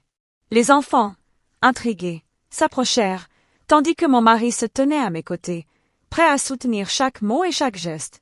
J'appuyai sur la vidéo. Immédiatement, l'écran s'illumina, révélant des extraits clairs et précis de toutes les manipulations et mensonges de ma belle-mère, des conversations où elle insinuait que j'avais vendu la maison familiale sans consulter mon mari, des moments où elle cherchait à créer des tensions entre nous, et chaque geste calculé destiné à semer la confusion et la discorde. Chaque image, chaque son, chaque micro-expression captée montrait une intention claire et délibérée. La vérité éclata avec une force irréfutable. Ma belle-mère recula légèrement, bouche bée, incapable de trouver une excuse ou de détourner l'attention. Le masque de confiance qu'elle portait depuis des années tombait sous nos yeux. Mon mari, visiblement choqué mais rassuré par la clarté des preuves, me regarda avec admiration et gratitude. Les enfants, bien que jeunes, ressentirent l'intensité de ce moment et comprirent que quelque chose de grave et important se passait. Je pris une profonde inspiration et continuai, point par point, en expliquant calmement chaque situation et chaque manipulation. La patience, la précision et la complicité avec mon mari rendaient chaque révélation encore plus percutante. Les preuves étaient là, irréfutables, et la maison entière semblait retenir son souffle, les regards concentrés sur l'écran, absorbant chaque détail. La tension de Noël, jusqu'alors silencieuse, éclata en une révélation complète et irréversible. Ma belle-mère tenta quelques mots, balbutiants et hésitants, mais ils sonnaient faux. La vérité avait pris le dessus, et chaque tentative de justification ou de manipulation semblait désormais dérisoire. Les enfants observaient, fascinés et un peu inquiets, mais ils étaient protégés par notre calme et notre gestion de la situation. Mon mari et moi, unis et complices, avions transformé cette journée festive en un moment de justice et de clarté familiale. La tension, qui avait grandi pendant des semaines, se transforma progressivement en un mélange de soulagement et de satisfaction. Nous avions réussi à exposer les mensonges et à montrer que la vérité, même après des années de manipulation, pouvait triompher. Noël, traditionnellement synonyme de joie et de célébration, devint ce jour où la loyauté, l'amour familial et la justice prirent le dessus sur la tromperie et la manipulation. Alors que la vidéo se terminait et que le silence envahissait la pièce, je sentis une force nouvelle m'envahir. Mon mari serra ma main, et je compris que nous étions plus unis que jamais, prêts à affronter l'avenir avec intégrité et détermination. La belle-mère, désormais consciente que ses mensonges avaient été découverts, se tenait immobile, incapable de contester ou de manipuler à nouveau. Le grand jour de Noël avait été bien plus qu'une fête, il avait été le théâtre d'une confrontation décisive, d'une exposition des mensonges et de la réaffirmation de notre unité familiale. Chaque regard échangé, chaque geste calculé et chaque preuve présentée avaient contribué à transformer ce Noël en un moment inoubliable où la vérité triompha enfin. Et c'est ainsi que, sous les lumières scintillantes du sapin et le regard émerveillé de nos enfants, la vérité éclata et la justice silencieuse s'imposa, transformant pour toujours notre famille et marquant un Noël que nous n'oublierions jamais. Après l'explosion émotionnelle du grand jour de Noël, un silence chargé d'attente s'installa dans la maison. Mais je savais que la véritable force de ma stratégie ne résidait pas dans la confrontation directe et brutale, mais dans un dévoilement subtil, méthodique et implacable, capable de faire ressortir la vérité de manière irrésistible et irréfutable. La subtilité allait être notre arme la plus efficace. Plutôt que de pointer du doigt, d'accuser ouvertement, je voulais que chaque membre de la famille prenne conscience, pièce par pièce, de l'ampleur de la manipulation, comme si chaque détail venait se déposer doucement mais puissamment dans leur esprit. Je commençai par organiser les éléments de preuve de manière à créer un enchaînement naturel et logique. Les vidéos et les messages étaient disposés sur l'écran de manière à révéler progressivement les mensonges de ma belle-mère. Chaque segment montrait des gestes, des regards et des paroles qu'elle avait cru insignifiants mais qui, mis bout à bout, trahissaient ses intentions. Ce n'était pas une révélation brutale, mais un montage méticuleux où la vérité apparaissait comme une évidence incontournable, presque irrésistible. Le timing était crucial. Chaque phrase, chaque image, Chaque silence était calibré pour maximiser l'impact sans provoquer de réactions défensives immédiates. Ma belle-mère, qui jusqu'ici feignait la sérénité, commença à montrer des signes d'inquiétude. Son sourire, autrefois confiant, se figea par moments, et ses yeux trahissaient une nervosité grandissante. Elle tentait de détourner le regard ou de poser des questions pour regagner le contrôle, mais chaque intervention de sa part était subtilement anticipée et neutralisée par notre plan. La subtilité de ce dévoilement résidait dans le fait qu'elle ne pouvait pas contester les preuves, elle parlait d'elle-même, laissant chaque membre de la famille tirer ses propres conclusions, sans que nous ayons à prononcer un mot accusateur. Mon mari et moi nous installâmes côte à côte, les mains jointes, échangeant des regards complices qui consolidaient notre stratégie. Nous savions que la force de ce dévoilement subtil ne résidait pas uniquement dans les preuves elles-mêmes, mais dans la manière dont elles étaient présentées, dans la patience que nous avions mise à préparer ce moment depuis des semaines. Chaque fragment de vérité glissait doucement dans l'esprit de chacun, éveillant une prise de conscience progressive, un éveil à la manipulation et à la trahison que ma belle-mère avait orchestré. Pendant que les enfants observaient, captivés mais innocents, je remarquai la manière dont ma belle-mère se raidissait légèrement. Ses mains se crispèrent sur le dossier de sa chaise, et elle se pencha légèrement en avant, comme pour essayer de comprendre ou de reprendre le contrôle de la situation. Mais c'était trop tard, le dévoilement subtil était en marche, et chaque élément de preuve laissait peu de place à la justification ou à la manipulation. Chaque mot, chaque expression et chaque geste enregistré par mes soins devenait un maillon dans une chaîne irrésistible qui conduisait inéluctablement à la vérité. Je choisis également des moments précis pour ponctuer le visionnage de légères explications, des remarques subtiles qui guidaient l'attention sans sembler accusatoires. Par exemple, en montrant un échange où elle insinuait que j'avais vendu la maison familiale sans en parler à mon mari, je commentais simplement « C'est étrange comme certaines paroles peuvent créer des malentendus ». Ce petit commentaire, apparemment anodin, amplifiait la perception de la manipulation pour ceux qui regardaient, tout en laissant à chacun le soin de conclure par lui-même. C'était un équilibre délicat entre révélation et suggestion, entre vérité et perception, mais c'était exactement ce qui rendait cette méthode si puissante. La tension dans la pièce se renforçait à mesure que la vidéo avançait. Chaque geste de ma belle-mère devenait plus visible, plus révélateur. Elle essayait encore de sourire, de paraître détendue, mais son regard trahissait la peur et la culpabilité. Le dévoilement subtil fonctionnait mieux que je ne l'avais espéré, elle ne savait plus comment réagir, chaque tentative de manipulation étant neutralisée par la manière méthodique dont la vérité se dévoilait devant tous. Mon mari, visiblement choqué mais admiratif, me serra la main discrètement, un geste qui consolidait notre unité et renforçait notre détermination. Je veillais également à ce que chaque membre de la famille ressente le processus de la vérité à son rythme. Les enfants, tout en comprenant de manière instinctive qu'il se passait quelque chose d'important, étaient protégés de l'ampleur des manipulations. Mon mari et moi pouvions ainsi guider subtilement l'attention de chacun, permettant à la révélation de se produire de manière graduelle mais percutante.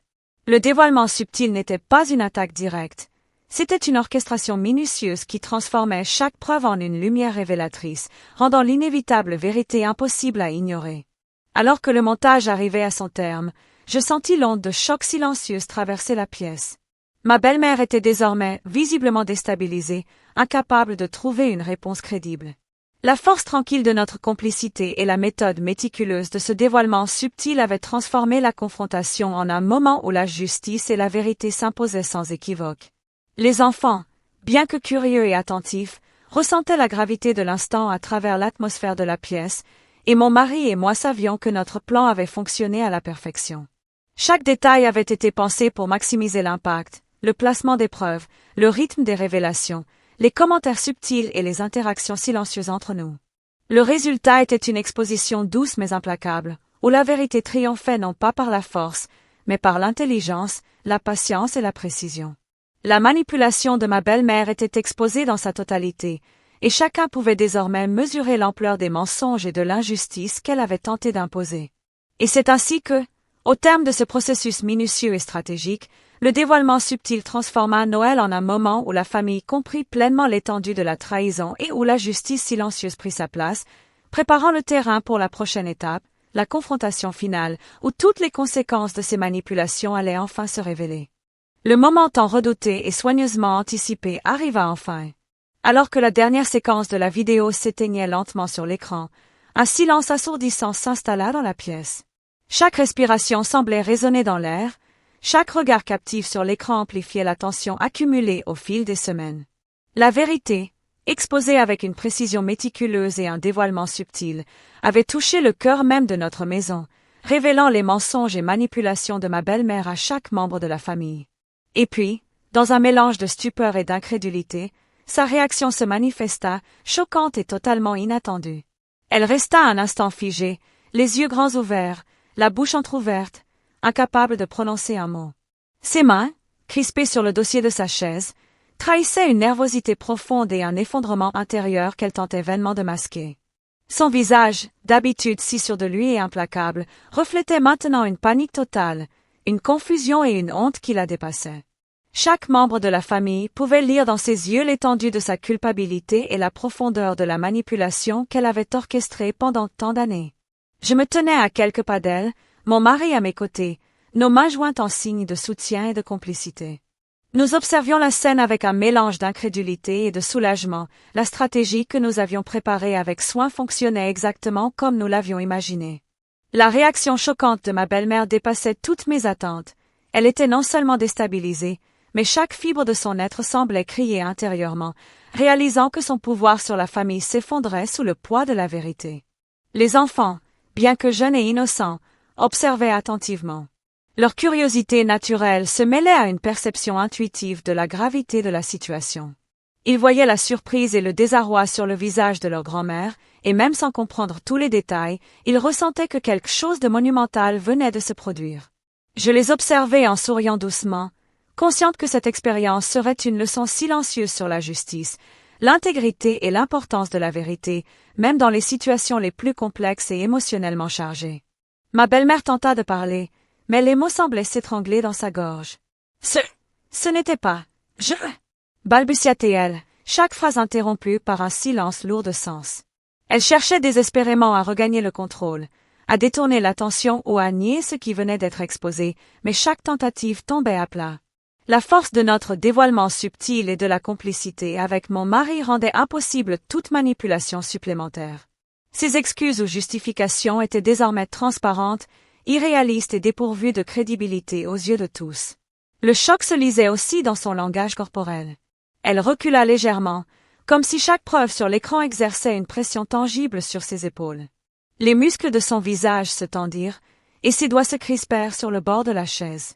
Même les plus petits gestes, auparavant insignifiants, prenaient une importance démesurée à ce moment précis, révélant la panique et l'impuissance qui s'étaient emparées d'elle.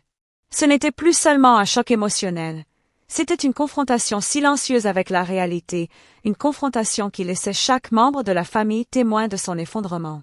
Je pris une profonde inspiration, laissant le silence s'installer quelques instants de plus. La tension atteignait son paroxysme, chaque seconde amplifiant la gravité et l'impact de la situation. Puis je me tournai légèrement vers mon mari, échangeant un regard complice. Nous avions transformé un Noël ordinaire en une démonstration de justice familiale, où la vérité triomphait de la manipulation et où chaque détail, chaque préparation minutieuse, se révélait essentiel pour atteindre cet instant. Ma belle-mère, visiblement désorientée, tenta de justifier ses actions une dernière fois, mais ses mots étaient faibles et confus. Je ne voulais pas, je pensais que. Son échec à convaincre était total. Chaque membre de la famille, maintenant conscient de l'étendue de ses mensonges, ressentait un mélange d'incrédulité et de soulagement. Le choc n'était pas seulement émotionnel pour elle, il était partagé par tous, un choc qui marquait un tournant irréversible dans la dynamique familiale. La réaction choquante continua de se déployer sur plusieurs minutes. Chaque expression faciale, chaque mouvement trahissait une combinaison complexe de honte, de peur et de panique. Elle passa de la tentative de contrôle à l'immobilité totale, incapable de trouver un appui psychologique ou émotionnel. Mon mari et moi, toujours unis, savions que cette réaction était le signe que notre stratégie de vérité et notre patience avaient atteint leur objectif, exposer les mensonges avec une précision implacable et créer un moment où la justice et l'intégrité de notre famille étaient réaffirmées. Dans le même temps, je notais les réactions des autres membres présents. Les enfants, fascinés mais protégés par notre gestion, comprenaient instinctivement l'importance de ce qui se passait. Mon mari, les yeux brillants de satisfaction et de soulagement, me serra la main discrètement, Un geste silencieux qui confirmait notre réussite. La maison entière semblait suspendue dans le temps, chaque respiration, chaque battement de cœur amplifiant l'intensité de ce moment historique pour notre famille. Puis, dans un dernier souffle, elle s'assit, vaincue, réalisant que ses manipulations ne pouvaient plus masquer la vérité. Le choc était complet, total et irréversible. Les mensonges avaient été exposés, la vérité triomphait, et notre complicité, notre patience et notre stratégie avaient permis de transformer un Noël ordinaire en un moment de justice et de réconciliation émotionnelle, tout en préservant l'intégrité et la cohésion de notre famille. Et c'est ainsi que la réaction choquante de ma belle-mère devint le catalyseur d'un changement irréversible dans notre famille, où la vérité, la justice et la complicité familiale prenaient enfin le dessus, annonçant que rien ne serait plus jamais pareil et que chaque Noël futur serait marqué par cette victoire silencieuse et éclatante sur les manipulations et les mensonges passés. Après la réaction choquante de ma belle-mère, un calme étrange s'installa dans la maison, presque irréel dans sa douceur trompeuse. Mais derrière ce silence, une revanche silencieuse se préparait, subtile et méthodique, loin de l'agitation et des cris que certains pourraient imaginer. Ce n'était pas une vengeance basée sur l'impulsivité ou la colère aveugle, mais une stratégie réfléchie, fondée sur l'observation, la patience et l'intelligence émotionnelle. Chaque action, chaque geste que je faisais à partir de ce moment-là était calculé pour rétablir l'équilibre familial et exposer la vérité de manière durable, sans jamais perdre ma dignité ni briser le lien fragile avec les enfants. Je savais que ma belle-mère, malgré sa défaite apparente, pouvait encore tenter de semer le trouble dans notre maison. Elle cherchait toujours à manipuler les perceptions, à créer des malentendus et à diviser les esprits. Mais la revanche silencieuse ne résidait pas dans une confrontation bruyante ou une humiliation publique. Elle résidait dans la maîtrise totale de la situation et dans l'usage stratégique des preuves que j'avais accumulées au fil des semaines. Chaque enregistrement vidéo, chaque message et chaque témoignage étaient comme des instruments d'une symphonie orchestrée avec soin, destinés à montrer à tous que la vérité ne pouvait jamais être contournée. Je commençai par réorganiser certains éléments dans la maison, de manière subtile mais significative.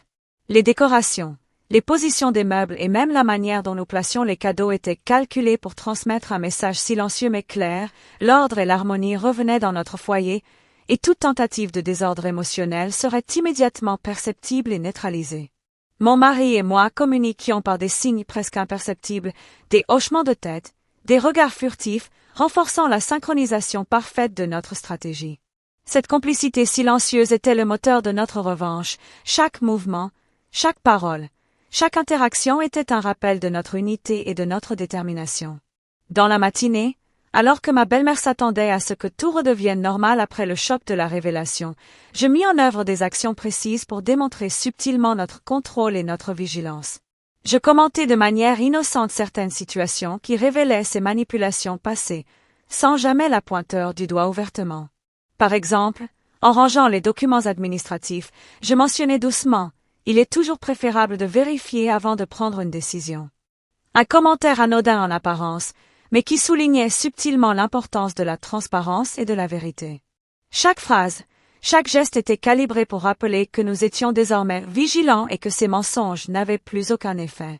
La revanche silencieuse se manifesta aussi par la manière dont nous engageâmes la famille et les proches dans le quotidien. Les conversations, les repas et même les jeux avec les enfants étaient utilisés comme des occasions de renforcer les valeurs de vérité et d'unité. Nous transformions chaque interaction en un rappel subtil que la manipulation et la tromperie n'avaient pas leur place dans notre maison. Les enfants, en observant nos comportements et nos choix, comprenaient peu à peu l'importance de l'honnêteté et du respect, assimilant sans le savoir les leçons de cette revanche silencieuse.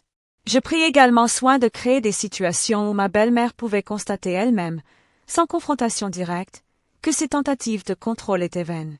Par exemple, lorsque je traitais certaines affaires administratives ou financières, je laissais quelques indices visibles, comme des documents ordonnés ou des réponses précises à des questions qu'elle aurait pu manipuler. Chaque action était comme un fil tissé dans une tapisserie invisible de justice et de contrôle.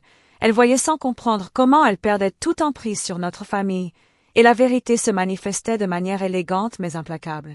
Mon mari et moi utilisions aussi l'humour subtil et la légèreté pour renforcer notre position. Les moments de détente, les sourires échangés, les commentaires anodins mais pertinents rendaient visible notre complicité et notre force intérieure. Ces gestes, apparemment simples, étaient en réalité des instruments puissants de revanche silencieuse. Ils montraient que nous pouvions rester calmes, joyeux et unis, tandis que chaque manipulation passée de ma belle-mère perdait de sa puissance et de sa crédibilité. Le soir venu, la maison était baignée dans une atmosphère douce mais révélatrice. Les enfants riaient et couraient autour du sapin, tandis que nous préparions le dîner en famille. Chaque mouvement, chaque parole était un rappel discret de la vérité. La manipulation de ma belle-mère ne pouvait plus prospérer. Nous avions transformé la situation en un équilibre où le respect et l'honnêteté régnaient, et où toute tentative future de trahison ou de mensonge serait immédiatement perceptible et neutralisée. La revanche silencieuse atteignit son apogée lorsqu'un invité inattendu fit son apparition. Mon mari et moi avions anticipé ce moment depuis longtemps. Il s'agissait d'un proche, informé de toute l'affaire, qui, par sa simple présence et son attitude bienveillante mais consciente, renforça l'effet de vérité dans la maison.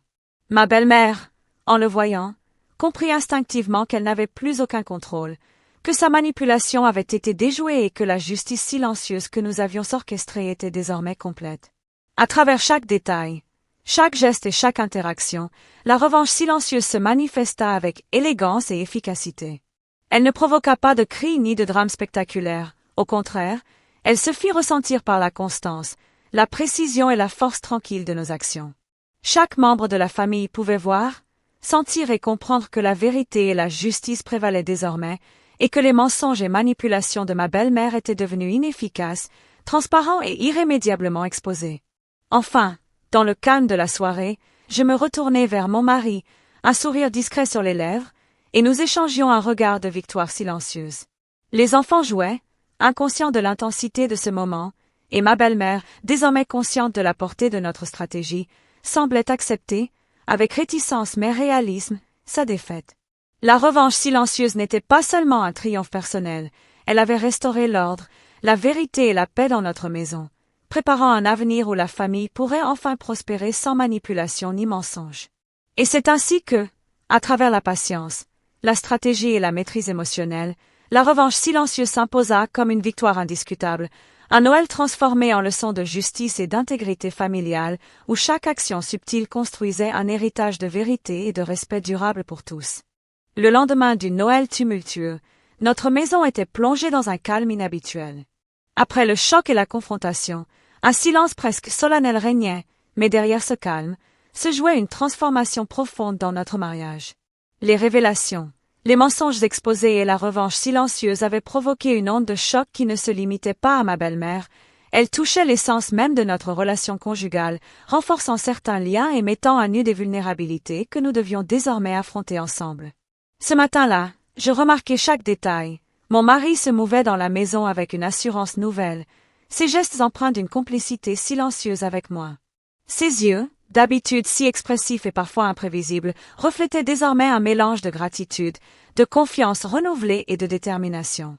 Nous avions traversé ensemble une tempête émotionnelle, et cette épreuve avait créé une base solide sur laquelle notre mariage pouvait se reconstruire et s'épanouir.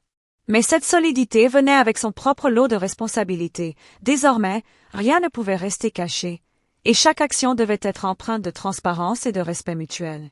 Le poids des événements se fit sentir dès les premières interactions.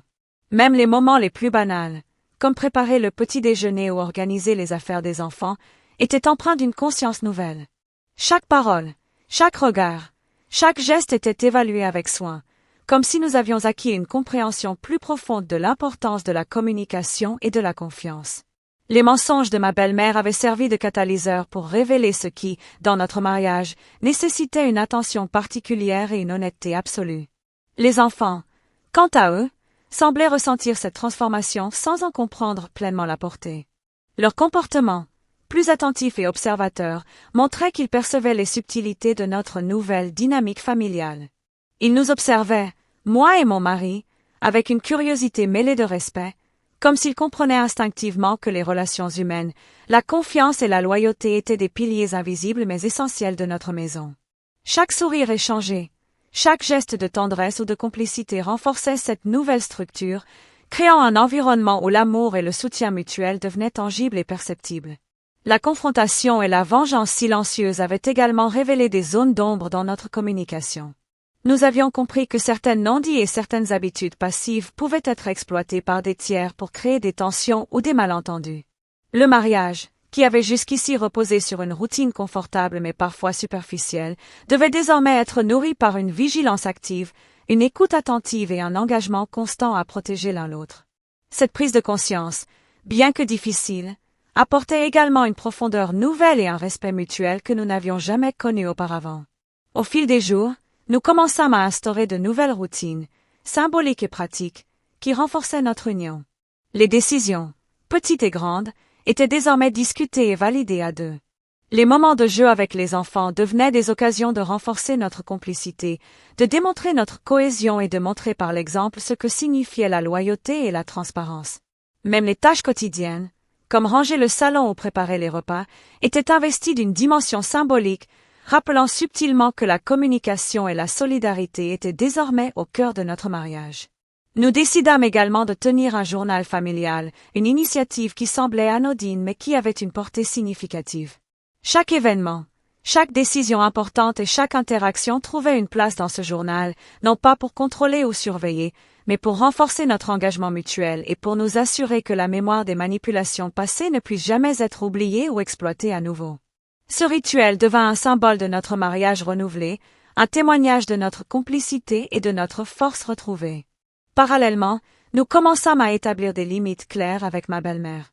La confiance que nous lui accordions désormais était conditionnée par sa capacité à respecter ses limites et à reconnaître ses erreurs passées. Nous n'avions pas besoin d'une confrontation constante. La revanche silencieuse avait déjà établi le cadre de respect nécessaire, et chaque interaction était désormais guidée par cette structure subtile mais puissante. Cela apportait une stabilité nouvelle et un sentiment de sécurité au sein de notre foyer. Cependant, cette renaissance n'était pas dépourvue de douleur. Les souvenirs des manipulations et des mensonges provoquaient encore des remous émotionnels. Mon mari et moi devions parfois nous rappeler que le pardon et la compréhension mutuelle étaient essentiels, mais que la vigilance et la conscience de nos limites restaient prioritaires.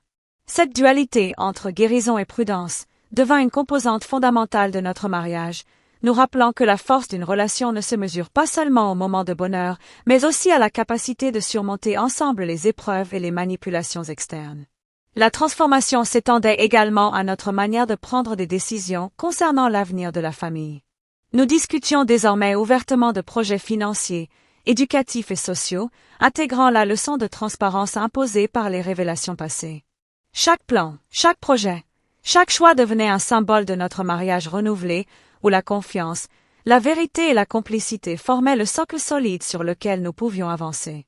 Les enfants, témoins de cette nouvelle dynamique, comprenaient que la stabilité et la sécurité de leur foyer dépendaient de cette union renforcée et de la vigilance active de leurs parents. Les conséquences sur notre mariage étaient donc profondes et multiformes.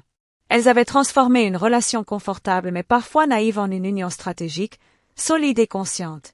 Nous avions appris à anticiper les manipulations, à valoriser la transparence et à construire un espace émotionnel sûr pour nos enfants. Le mariage, autrefois vulnérable face aux intrusions extérieures, était désormais protégé par une alliance invisible mais puissante, fondée sur l'amour, la complicité et la vérité. Et ainsi, à travers chaque interaction, chaque choix et chaque geste du quotidien, notre mariage émergea plus fort, plus résilient et plus authentique que jamais. Les mensonges et manipulations de ma belle-mère avaient laissé des cicatrices, mais ils avaient également forgé une union indestructible, capable de surmonter toute adversité et de protéger ce que nous aimons le plus. Les leçons de cette épreuve s'étaient inscrites dans notre vie de manière durable, faisant de notre mariage non seulement un havre de paix, mais aussi un témoignage vivant de la puissance de la vérité, de la complicité et de l'amour véritable. Alors que les derniers échos de ce Noël mouvementé se dissipèrent, je me retrouvai seule un moment dans le salon, contemplant les décorations et le sapin illuminé par des guirlandes scintillantes. Les rires des enfants s'élevaient au loin, mêlés à la voix douce de mon mari qui expliquait un jeu ou racontait une anecdote. Tout semblait calme et ordinaire, mais derrière cette apparente sérénité se cachait la profondeur de tout ce qui venait de se dérouler, un enchaînement d'événements, de révélations et de réactions qui avaient transformé notre famille et notre vie à jamais. Le souvenir de ce Noël resterait gravé non seulement dans nos mémoires, mais également comme un héritage invisible et durable que nous laisserions à nos enfants, Un témoignage vivant de la puissance de la vérité et de l'intégrité face au mensonge et à la manipulation. Je me rappelais des semaines précédentes, lorsque j'avais commencé à filmer subtilement les interactions de ma belle-mère, enregistrant chaque mensonge, chaque insinuation et chaque tentative de manipulation. À l'époque, ces gestes semblaient anodins, presque insignifiants, mais je savais que ces détails seraient essentiels pour protéger notre famille et révéler la vérité au moment opportun. Chaque image, chaque parole conservée sur ces vidéos constituait désormais un héritage précieux, non pas pour nourrir la rancune ou la vengeance, mais pour montrer aux générations futures la valeur de l'honnêteté et la nécessité de se défendre face à l'injustice. Je pris un moment pour observer les visages de mes enfants. Leurs yeux brillaient d'innocence et de curiosité, mais je savais qu'ils comprenaient instinctivement que quelque chose de fondamental venait de se produire dans notre foyer. Leur héritage n'était pas seulement matériel, il était également moral et émotionnel. Ils apprendraient, par nos actions et par notre exemple, que la vérité et la justice sont des piliers essentiels de la vie, et que chaque manipulation ou mensonge peut et doit être confronté avec intelligence et patience. Le souvenir de ce Noël, avec toute sa tension et sa révélation, deviendrait pour eux une leçon silencieuse mais puissante sur la loyauté, la famille et la force des liens véritables. Mon mari s'approcha de moi et posa doucement sa main sur la mienne, un geste simple mais chargé de sens. Nous échangions un regard plein de complicité et de gratitude, conscients que notre mariage avait traversé une épreuve majeure et en était ressorti plus fort, plus résilient. La manière dont nous avions géré la situation, combinant patience, stratégie et révélation subtile, constituait désormais un héritage émotionnel pour nous-mêmes et pour nos enfants, la preuve qu'une union solide peut surmonter toute manipulation extérieure et que la vérité, même révélée lentement et avec subtilité, finit toujours par triompher. Dans les jours suivants, je pris soin de consigner chaque événement dans un journal familial que nous avions commencé avant Noël. Chaque détail, chaque réaction, chaque tournant dramatique était écrit avec précision, non pas pour nourrir la rancune, mais pour préserver la mémoire de cette épreuve et en tirer des leçons pour l'avenir. Ce journal devint un trésor invisible, un héritage intangible destiné à nos enfants et petits-enfants, un rappel que chaque action, chaque décision et chaque vérité révélée avait son importance dans la construction d'une famille solide et harmonieuse. Le souvenir de ma belle-mère, et de la manière dont elle avait tenté de manipuler la famille, restait présent mais désormais dénué de pouvoir. Chaque interaction future avec elle serait teintée de prudence et de discernement, mais également guidée par le respect des limites et l'expérience acquise. La revanche silencieuse et la révélation de la vérité avaient changé la dynamique familiale de manière irréversible, et ce souvenir, loin d'être un poids, devenait une leçon vivante et un héritage de vigilance et de justice. Je me souviens aussi de la manière dont nous avions transformé les instants ordinaires en preuves subtiles de vérité et de complicité, les repas, les conversations, les moments de jeu avec les enfants. Chaque geste et chaque parole avaient été méticuleusement orchestrés pour renforcer la cohésion familiale. Ces souvenirs, bien que simples à première vue, constituaient désormais un héritage émotionnel et moral, un modèle que nous pouvions transmettre et qui servirait de guide pour nos enfants, leur montrant que l'unité et la loyauté triomphent toujours face aux manipulations et aux mensonges. Le temps passait, et chaque Noël qui suivait portait désormais la marque de cette expérience fondatrice.